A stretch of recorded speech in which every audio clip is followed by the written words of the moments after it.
मुसलमानों के बीच में खाई पैदा कर रहे हैं। हिंदू मुसलमान कहकर के देश को बांटने की कोशिश कर रहे हैं। जब भारतीय संविधान कहता है भारत एक संपूर्ण राष्ट्र है, भारत का अपना संविधान है, जब भारत एक संपूर्ण राष्ट्र है तो हिंदू राष्ट्र की मांग करने वाले लोग क्या देशद्रोही नहीं है?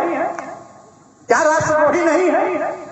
अगर मैं कहता हूं कि जो हिंदू राष्ट्र की मांग करता है वो इस देश का दुश्मन है, तो मनवादी मीडिया कहती है मौर्य जी के बिगड़े बोल, मौर्य जी ने दिया विवादित बयान। अब ये पढ़े लिखे हैं या गैर पढ़े लिखे हैं, मैं तो उसमें टिप्पणी नहीं करूंगा। अगर इनको भारतीय संविधान का ज्ञान होता तो शायद ये कभी नहीं लिखते कि मौर्य जी ने दिया विवादित बयान या मौर्य जी के बिगड़े बोल। इसलिए मैं कहना चाहता हूं हिंदू राष्ट्र एक बार और हिंदू राष्ट्र की मांग करने वाले लोगों ने एक बार देश का बंटवारा और कर चुके हैं। 1947 में देश आजाद हुआ तो भारत पाकिस्तान बना। जो लोग नहीं जानते वो जान लें, जिन्ना की मांग करने पर भारत पाकिस्तान नहीं बनेगा। हिंदू महासभा 1923 में पहली बार द्विराष्ट्र की मांग की थी। 1939 में वीर सावरकर जी हिंदू महासभा के राष्ट्रीय अध्यक्ष बने और जब 1939 से लेकर के 1942 के बीच में लगातार वही अध्यक्ष रहे। अब द्विराष्ट्र की मांग बड़े जोरों पर चली। 47 आते आते हिंदू महासभा ने इतना बोल दिया कि देश की बेहतरी को देखते हुए उस समय लोगों ने दबाव में आकर के देश का बंटवारा किया।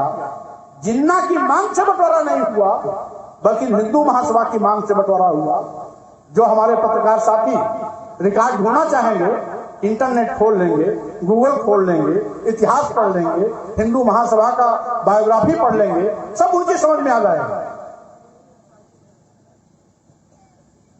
लेकिन हवा में तीर चलाने के पहले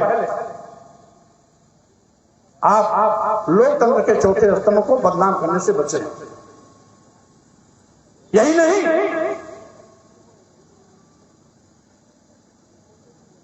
भारतीय संविधान के अनुच्छेद 51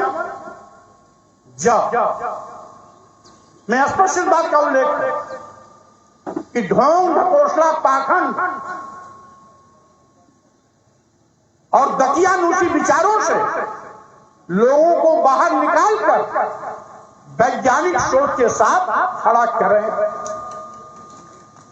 और जब मैं वैज्ञानिक सोच के साथ लोगों को खड़ा करने का प्रयास करता हूं तो मनवादी मीडिया अभियान चलाती है मेरे खिलाफ कि स्वामी प्रसाद मौर्य की गिरफ्तारी को।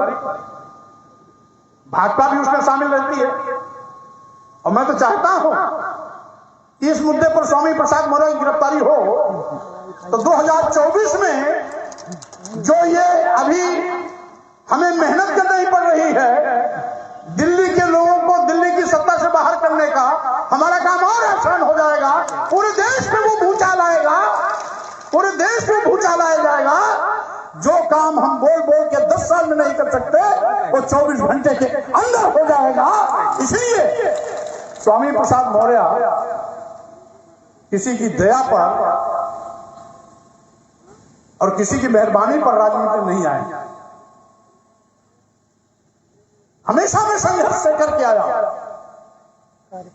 और इसीलिए मैं ऐसी यथार्थवादी ताकतों को चुनौती देता हूं। अगर स्वामी प्रसाद मौर्य गलत हैं तो आप सही साबित करो कि 4 हाथ वाला बच्चा पैदा होता है, 8 हाथ वाला बच्चा पैदा होता है, 10 हाथ वाला बच्चा पैदा होता है, 20 हाथ वाला बच्चा पैदा होता है, 1000 हाथ वाला बच्चा पैदा होता है। यदि आपने कहीं देखा तो हमें बताओ अब दुनिया में ढूंढ लो, कहीं भी पैदा होगा, स्वामी प्रसाद मौर्य तुम्हारी गुलामी करने के लिए तैयार बैठे हैं, और नहीं तो मेरी बात को मानने के लिए आपको मजबूर होना पड़ेगा। क्योंकि जो सनातन है वो सनातन है। आप सनातन मानते हो, लेकिन आप झूठ को सनातन मानते हो। हम भी सनातन मानते हैं, लेकिन हम सच को सनातन मानते हैं। दोनों में यही अंतर है।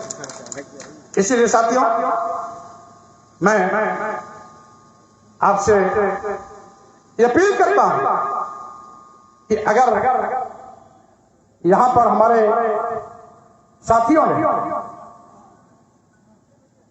बुद्ध भारत एकता संघ मंगाया है, तो उसके माध्यम से बुद्ध के सही विचार